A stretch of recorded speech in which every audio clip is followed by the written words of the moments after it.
Logistics. I am.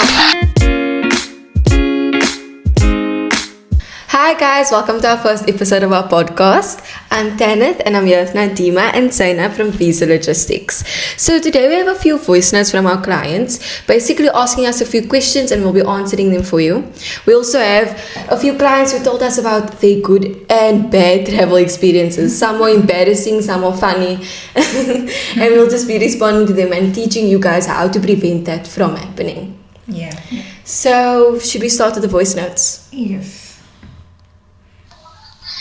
Hi Visa Logistics, I wish I found you guys sooner because when I applied for my passport it was such a huge hassle in getting an appointment, and now when I did my husband's passport with you guys it was efficient and seamless. Thank you so much. You're most welcome for that, and thank you very much for that lovely review. So regarding that, the reason why we make it seamless and efficient is because we basically book the appointment for you. So we book the appointment, we make sure that it's at a convenient time and day for you, and then once you get to the Home Affairs office, or before you get there, we'll have an agent meet you there. So one of our agents will meet you there, and then also once you're inside the DHA office, a consultant at the DHL office will assist you there. Okay, so just to be clear, are you telling me that if I were to choose Visa Logistics, I wouldn't literally have to sleep at Home Affairs? Definitely not. Definitely not sleeping at Home Affairs. So we make it just as smooth as possible for the client. So the client will tell us what day is going to be convenient for him and then also what time. And we'll make sure that once they get at the DHA office, they'll be assisted immediately. A lot of clients would tell us that they cannot get any appointments on the Home Affairs systems, and that's why they come to us to obviously get sooner time slots for them. We obviously try and just make the process as smooth as possible and also try and accommodate your schedule as best we can. Yeah. Do you want to move on to the next one? We can. Hi there, I am a teacher and I have just received a positive confirmation on a teacher's post in the UAE, which I'm really excited about. I've asked around and spoken to a few friends and colleagues of mine, and they recommended that I can reach out to Visa Logistics that could possibly assist me with the documentation needed for my relocation. Would you be in a position to let me know what documentation I would require, and would Visa Logistics be able to assist me in this regard? That's lovely. Okay, so first of all, congratulations. So in this case, for the UAE, we know that if you have a job offer, you need to get a list of requirements from your employer, from your new employer in the UAE. So they'll provide you with a list of documents that you need for your visa. You'll bring that list to us and we'll be able to advise on which documents we can and cannot assist with. We know that for the UAE, the process is to have the documents attested. So that would be having it legalized either at DIRCO or at High Court, and then having it stamped at the UAE embassy. If there are any degrees, it has to be attested. We know that the degree has to go to SAQA, which is a verification step that any degree has to go through before it can be legalized at DIRCO and then stamped at the embassy. Just for anyone who doesn't know what SAQA is, it's the South African Qualifications Authority. So they basically make sure that the certificate is an original, that it came from a certified university, basically. Okay, thank you for explaining that. I didn't know what SAQA is. And then also very important, with your degree, you have to ensure that you have your transcripts. For any country, for the Middle East especially, transcripts is required to be attested with your degree. Okay, that's basically it for the UAE. But congratulations once again. Do you want to move on to the next one? Hi, I'm planning to move to Australia. What documents do I need? Okay. So in this case, we do not advise on what you need. You will have to get your list of requirements from your immigration agent for that country. So let's say she's going to Australia, she's going to contact an immigration agent for Australia, explain to them what she'll be relocating for. So let's say she's going for work.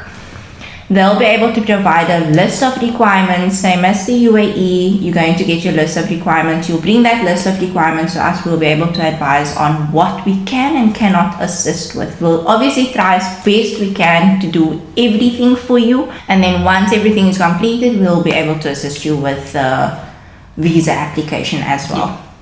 So I know in her case, she's planning on relocating to Australia, right? But for instance, if I just want to go overseas on holiday or something, would I still need like an immigration agent? So for holidays, you don't need an immigration agent. You don't also need to contact one for a business visa. It's basic requirements. We'll be able to assist you with that. You don't have to contact anyone else. We can go on to the next one. Hey, Visa Logistics. I am planning on applying for a Schengen visa. Can you guys please tell me what your process is and how you guys will assist? Thank you so much. Love the energy. So, with the Schengen visas, firstly, we'll need to find out exactly which Schengen country you'll be traveling to. So, and then also if it is for business or tourists. Once that is sorted, we'll typically ask you to send digital scans of all your documents. So we'll do document pre-verification. We will check all the documents, making sure that the documents are correct and in order. And then we'll do an online application if it is required, or if it's a paper application that we need to do, we'll do it for you. And then we'll either submit the documents. So if it is that we can submit without you being present, we'll do that. And then if it is required that we need to be with you at the visa center or the embassy, we'll attend the appointment with you, and then you'll hand in your passport, and then we'll just receive a notification once it's complete and you can collect. We do also collect on your behalf. If it is that we can, we will collect on your behalf as well. So the documents that we'll check would be basically, so firstly your passport, and then your proof of residence. Your proof of residence would basically be a utility bill that you require, and then bank statements, your flight and accommodation as well. So you mentioned bank statements. May I ask why? So I just want to fully understand, like, do you need to have a certain amount of money if you... Definitely. So the bank statements is there to make sure that you have enough money in your account to survive in another country. You cannot be going there with 2,000 Rand or 5,000 Rand in your bank account and expect that your visa is going to be approved. So is there like a minimum amount required, or is it different for every country, or different for how long you're staying? So it is different for every country, because, like, for example, the embassy will say, I need you to have 500 Rand minimum in your account to spend at least every day. So they'll times that by the number of days that you'll be staying for in the country. So let's say you'll be staying for 10 days, the embassy would calculate. So let's say 500 Rand times 10. So they'll tell you, we need you to have 20,000 Rand in your account, example. So I would advise you to rather have a good amount of funds available for your entire trip. If you're obviously being sponsored, then you'll have to provide a letter from your sponsor and their bank statements and everything. Please ensure that you have enough money available for you to cover your entire trip. The embassy will not allow you to be homeless in their country. Please, if you do have any emergencies or anything they need to know that you'll be able to at least exit the country or just get yourself out of any emergency where funds are required.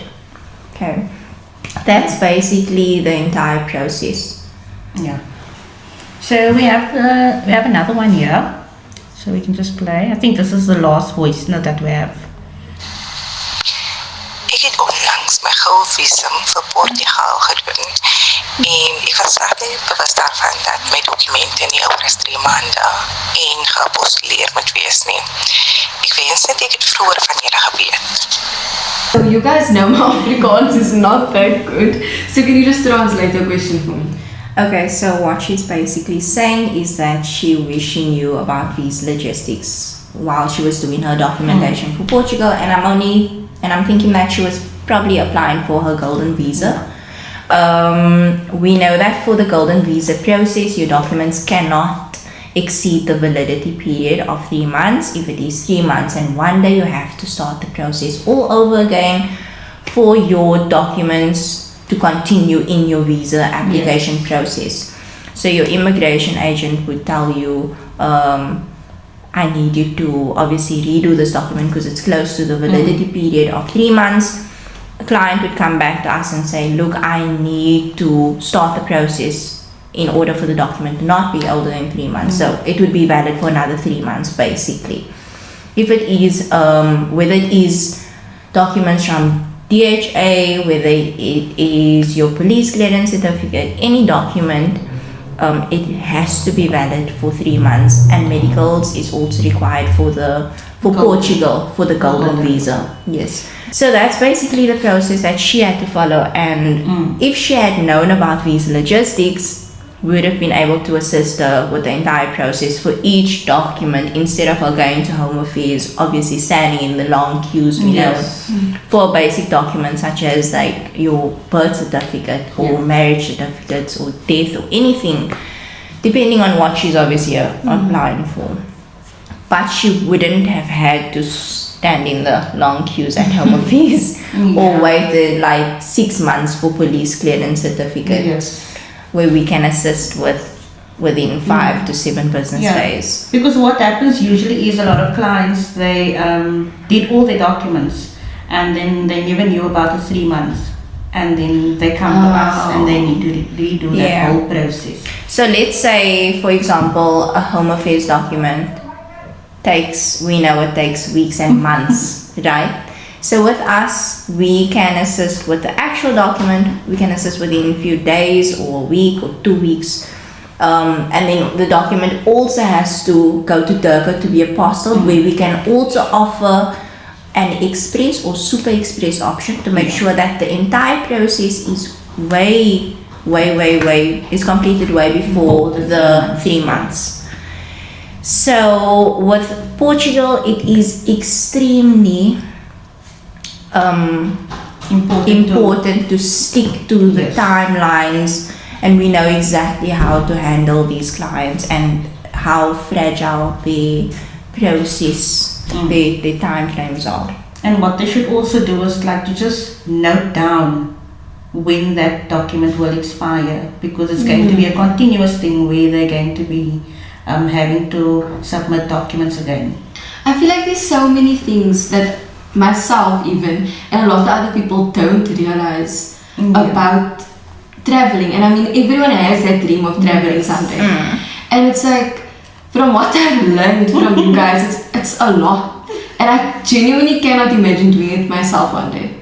And it's very important to like know that each country has its own processes, its own processing times. Each country has its own list of requirements, so you need to stick to the rules of the country. You need to do exactly what they need you to do. You cannot be skipping any steps. So we can cover all of those steps for you. So guys, those are all the voice notes for today, but there are a few DMs that we received as well of people telling us about their bad travel experiences. Okay, so I'm going to read this one from Beverly.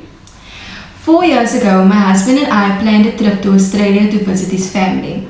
I spent months getting everything in order. Super stressful, but I powered through. I was at least comforted by the fact that we had our passports. Or so I thought. Wow.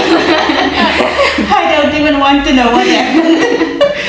Turns out, a few weeks before the flight, I discovered his passport was expired. Please keep in mind, it was not my passport, it was his. After I'd been telling him for months to find it, because we all know how unorganized men can be. Definitely. Very true, Beverly. That's when I learned two things. Never trust a man with important documents and never do this kind of process alone.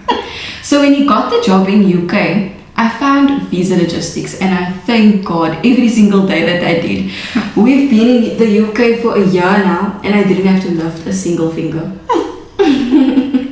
Okay, so one thing we can take from there is that ladies, handle your business. Okay, so we also have another from Michael. So Michael says, I planned a trip to Dubai and I didn't know that I needed a tourist visa. I got to the airport ready for my flight and I was told I needed a tourist visa. The look on my wife's face was priceless after we heard that. I too would be so upset about that. So the first thing would be to check if you require a visa when you are taking a trip, whether it is for holidays. Make sure you're checking, do I need a visa to go to the UAE? In this case, Michael did need a visa. So guys, that's it from us today. Thank you so much for making it through the first episode with us. If you do have any further questions, please leave a comment or you can even send us a DM and I will leave our social media links in the description below. Or if you'd like to share your bag travel experiences with us as well, we are more than happy to react to them in our next episode. So catch us on our next episode, guys. And in our next episode, we'll be having two different guests to be answering your questions or reacting to your bad travel experiences. Thank you so much for watching and we can't wait to see you in our next episode.